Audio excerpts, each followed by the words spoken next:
Good afternoon, and thank you for attending my keynote presentation. First of all, I'd like to say congratulations to Sally and the team for the publication of this book. I'm sure it's an exciting milestone, and I wish you luck with the future next book publishing, hopefully after this one. Anyway, thank you to Sally for inviting me to speak today. It's a true honor, and I'm very grateful for the opportunity to share my dancing journey. As I don't have a lot of time today, I've made a quick PowerPoint to assist me by showing you some photos and 2 videos from competitions.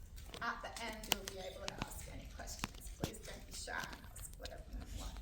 I'm not easily offended.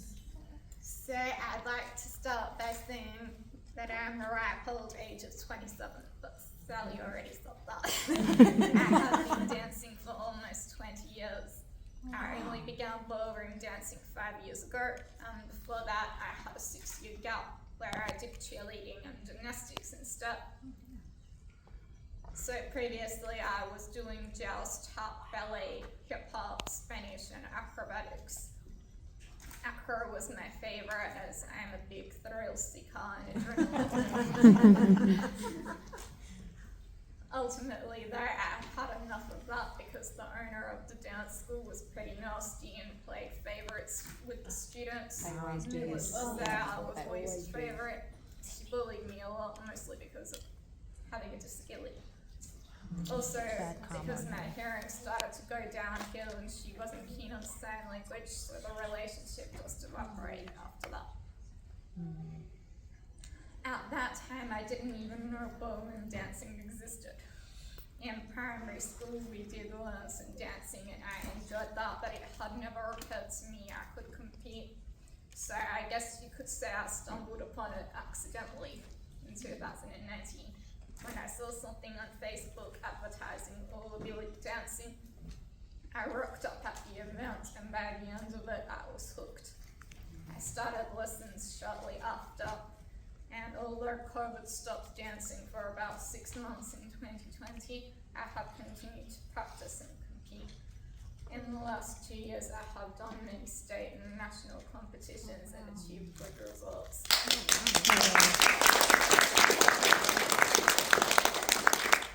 Considering that I also compete in the non-disabled division, where I'm the only disabled person and I have knocked down many sighted and hearing couples. Yay!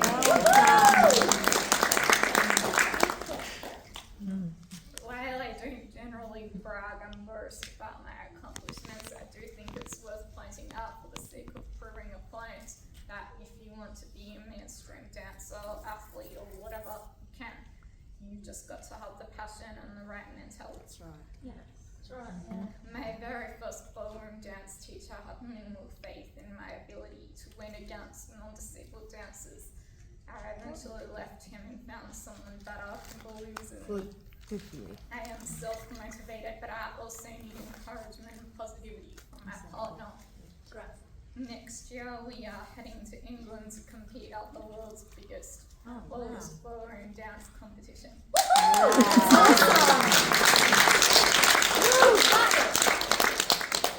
Are they gonna 2025 film it? will be 99 years of the Blackpool Dance Festival, and I am beyond excited to be going. It should be a fantastic experience, and I look forward to making some great memories there.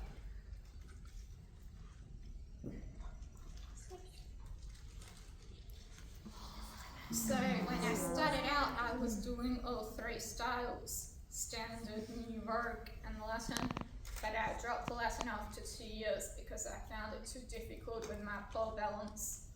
Although I love the music and the sexy Latin dresses. It wasn't a good fit for me, so I turned my focus to the other 2. I don't love New Vogue because there are some dances where separation is needed, so I don't have the support from my partner that I need in order to perform well. It also doesn't help that I have to wear high-heeled shoes, so the balance issues get worse. In terms of music, there are some songs which I can hear quite well, like Waltz, Quick Step, and Tango, but most new Vogue songs are too quiet for me. So relying on feeling cues and following my partner's movements is super important when I can't hear music. As far as communication goes, I taught my partner to sing, but I will bring an interpreter to the nationals always because they are a big deal. Sometimes we do still text if you can't get something complex across and sign. When learning new steps, we use a combination of me watching and him moving my body into the correct positions. It's not really that hard, but I am my own harshest critic, so if I cannot grasp something immediately, I get frustrated with myself. So, dancing has been a good outlet and something that I can use to escape from reality, because sometimes reality sucks, and I've had a lot of struggles with mental health, and it's not always been the easiest. So when I go to dancing, I can just kind of forget about the rest of the stuff and just throw myself into it. And I love to come here because I love to win. Don't we all? I don't win, and it's hard, but you know, you can't always win every time. And even my coach and his partner are on the top in Australia, and they will not win a competition last week, and they were like, we came second, and that's not good enough. Second is fine. Okay, I'm going to show a couple of videos now and then some more photos. Pictures are from various competitions from this year, last year, and the year before. They are national competitions and state ones. So I hope you enjoy.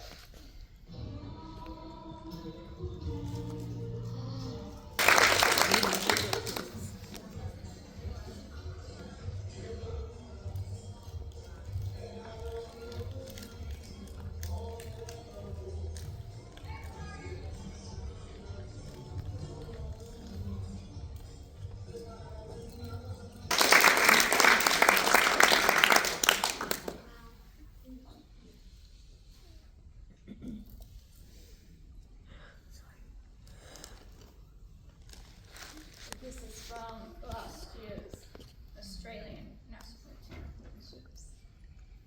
They are always held in Melbourne.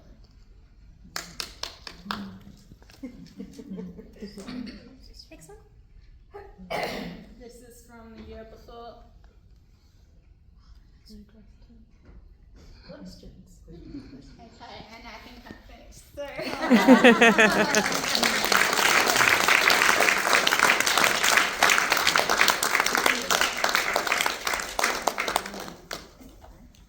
I'm happy to answer any questions now if anybody wants to ask anything, otherwise. Hence Vanessa's big question mark.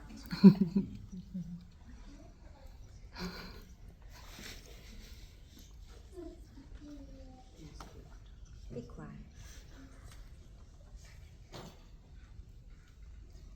I'll call out the people, so we'll start in further with along the line actually. Do you want to start here first?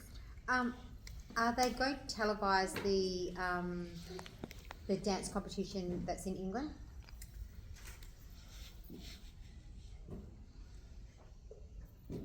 I think it will be live streamed. Sorry, I'm on I've medication. competition before, so I actually don't know. Oh. It's called Blackpool, I believe, Vanessa, isn't it? It's one of the biggest and longest standing ballroom dancing competitions of the world, so I would be very surprised if it's not telecast somewhere. Wonderful. Okay, cool. Yeah, I assume so. It's also going to cost me a few orders. Not just to buy the new dress. Of course. Go in red, go in red. Everything, and yeah, it'll be a big business. If you could say anything to your younger self, what would you say to your younger self? I know that. I want to know today.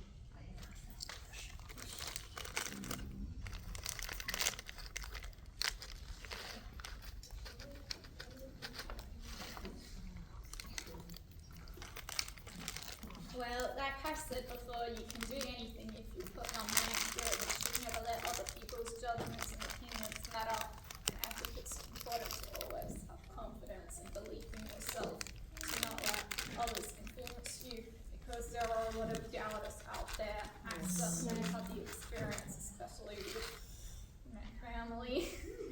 Yeah, lots of people questioning your ability, and I think you can just ignore that. You can just focus on your own goals, chase your dreams, do what matters to you. It doesn't matter what anybody else thinks. And there will be barriers, and it will be hard along the way because you're not always born with certain talents and not always born into, like a rich family or something. But you gotta find your way, and I think at the end of the day, you just need to stay motivated and be determined, and anything is possible if you just persevere. Yes.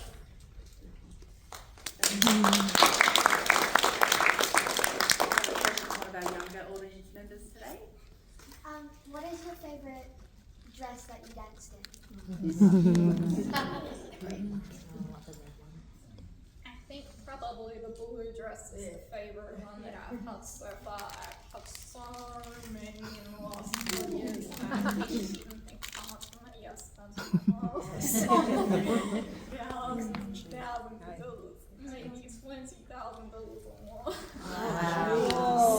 So very expensive. But yeah, they are my next to wear. Definitely part of why I dance, I think.